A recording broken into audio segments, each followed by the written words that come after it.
Ndugu mtazamaji wa Kingo TV, na hiki ni kipindi chako cha Mwanaspoti bwana. Na leo kwenye Mwanaspoti tunakuletea dira za kombe la dunia.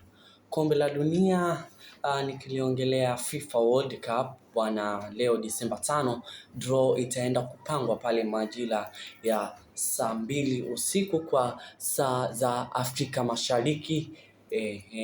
Mambo yapo kama hivyo, na mgeni rasmi pale atakuwa ni Donald Trump pamoja na watoto kutokea kule Ghetto Kids watakuwepo katika swala zima la utoaji burudani.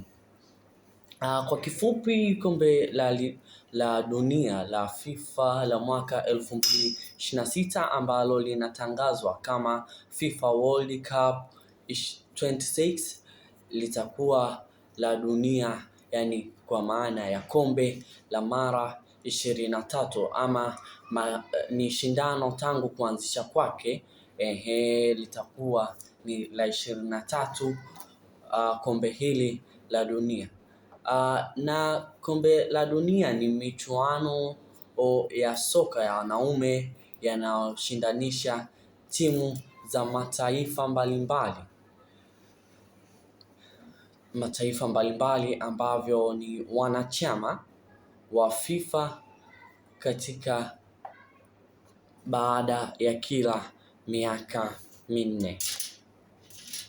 Kwa mwaka wa 2026 michuano hiyo itafanyika kuanzia Juni 11 hadi Julai 19, 2026. Wenyeji wa mechi ni Marekani,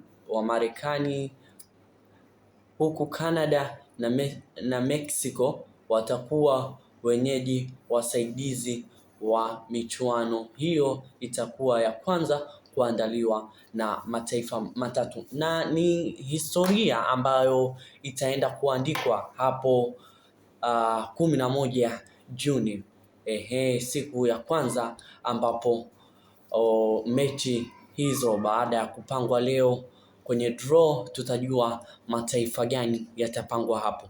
Sasa ni historia ambayo inaenda kuandikwa na taifa la Marekani, Canada pamoja na Mexico kuyaandaa mashindano hii ama mashindano haya.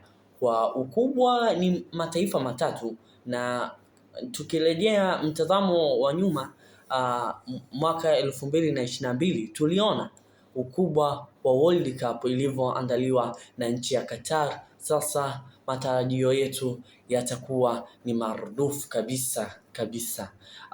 Na michuano hii itakuwa ya kwanza kujumuisha timu 48 zilizoongezeka kutoka 32 ambazo jitihada hizi zote zilifanywa na United 26. Zilishinda ombi la wapinzani wa Morocco wakati wa kongamano ama kura ya mwisho kwenye kongamano la 68 la FIFA huko jijini Moscow. Katika historia ndiyo kombe la kwanza la dunia kuandaliwa na taifa zaidi ya moja, yani nikimaanisha mataifa matatu, na mataifa hayo kama nilivyoeleza hapo ada ni Mexico, Marekani na Canada. Na Marekani ndiyo taifa ambalo yabeba mashindano haya kwa kubwa, na Mexico pamoja na Canada yataenda kuwa kama wasaidizi wa waandalizi wa mashindano haya. Vile nikiendelea kukupasha habari, ndugu mtazamaji wa Kingo TV, hatujaishia hapo tu. Kikumbuka tangu mwaka 2002 Marekani aliwahi kuwa mwenyeji mwaka 2002 wake wa awali mashindano ya 1970 na 1986. Mexico itakuwa nchi ya kwanza ya kuandaa kombe ama kuunda kombe la dunia la wanaume kwa mwaka 1994 ambapo itakuwa ni mara yao ya kwanza kwa Canada kuandaa kombe au kuunda mashindano haya ya kombe la dunia kwa timu za wanaume. Ukiangalia timu hizi tatu zina milolongo mizuri kabisa katika uandaaji wa matukio haya yani nikimaanisha World Football League.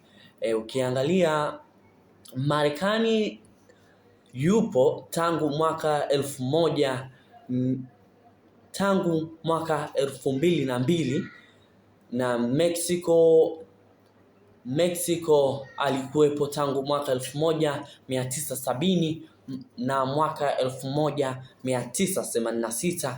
Pia vile Canada yeye aliwaalika ama aliunda kombe la dunia pale mwaka 1994. Ni historia nzuri ambayo mataifa haya matatu yamejiwekea nyuma, ambayo wana uzoefu katika uandalizi wa mashindano haya. Tunayoyategemea ni makubwa katika maandalizi ya mashindano haya, maana World Cup ya 2022 kwa ukubwa wake yalionekana namna yalivyo, na mashindano yale naona yalifungua njia kubwa hasa katika nchi za Afrika, nikimaanisha nchi ya Morocco kuweza kupata nafasi ya kuwa ama kuishia katika mashindano yale katika nafasi ya nusu fainali. Yani ni historia kubwa iliandikwa kwa nchi za Afrika. Vile kwa pamoja mashindano ya wanaume, tukio hilo pia litarejea katika ratiba yake ya kitamaduni ya ulimwengu wa kaskazini majira ya kiangazi baada ya kombe la dunia la 2022 nchini Qatar. Kama nilivyosema hapo ada, tuliaona ukubwa wa mashindano haya ya Qatar, kuanzia maandalizi yake mpaka wasanii kuperform. Ilikuwa burudani kubwa kimpira na pia iliongeza chachu ya kimaendeleo katika taifa la Qatar. Sasa ni matarajio makubwa hasa kwa wafuatiliaji wa michezo, hasa nikiongelea yale mataifa makubwa. Sasa hapo majira ya mbeleni sana, tutapoenda kuitazama draw, tutarudi tena kwa ajili ya uchambuzi wa kina. Na leo mheshimiwa ama president wa pale nchini Marekani, ambaye yeye ni mwenyeji, Donald Trump, atakuwepo kuhutubia mashindano haya kwa mara ya kwanza. Mimi ni mtangazaji wako kutoka Kingo TV na kutakia utazamaji mwema.